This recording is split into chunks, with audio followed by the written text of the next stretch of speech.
I dream ప్రేక్షకులకు స్వాగతం. ఇప్పుడు మనతో పాటు స్టూడియోలో ఉన్న ఈ ముఖ్య అతిథి పంచులకు సూపర్ స్టార్ అండ్ సెటైర్లకి ఈజ్ ఎ బ్రాండ్ అంబాసిడర్. ఆయన లేని టీవీ షో లేదు, ఆయన లేని విజయవంతమైన టీవీ షో అంతకన్నా లేదు.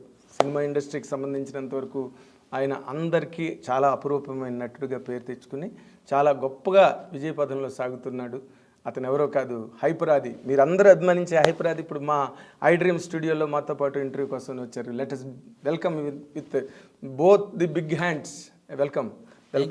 అది గుడ్ మార్నింగ్. ఇంట్రొడక్షన్కి థ్యాంక్ యూ సార్. ఇంట్రడక్షన్ ఏముంది, మీరందరూ లైఫ్లో ఎన్నిటికో తట్టుకుని ఎన్నిటినో అధిగమించి సాధించారు మీరు. అవును సార్, నాకు తెలిసి ఇండస్ట్రీలో ఆల్మోస్ట్ అందరూ వాళ్ళకి బ్యాక్గ్రౌండ్ ఉన్నా లేకపోయినా ఈ ఇండస్ట్రీలో మనం ఒకటి సాధించాలంటే ఖచ్చితంగా కష్టపడాలి సార్.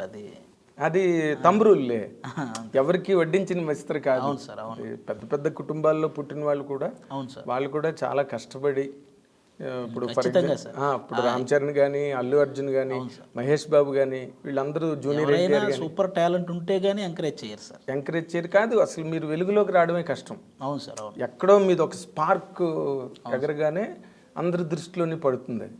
అంతే సార్. ఎవరు వచ్చినా అలాగొచ్చిన వాళ్ళే. ఏదైనా ప్రయత్నంగా వెనకాతల బ్యాక్గ్రౌండ్ నుండి ముందుకు తోసి నడిపించి పరిగెత్తించినా కూడా ఆ పరుగు ఎక్కడో ఒకటి ఆగిపోతుంది. అవును సార్. ప్రతిభ లేకపోతే, ప్రతిభ లేని పరుగు కొనసాగదు. అవును సార్. అది అంచేత మీరు మీ ఇంటర్వ్యూస్ కేస్ స్టడీ కావాలి పబ్లిక్కి.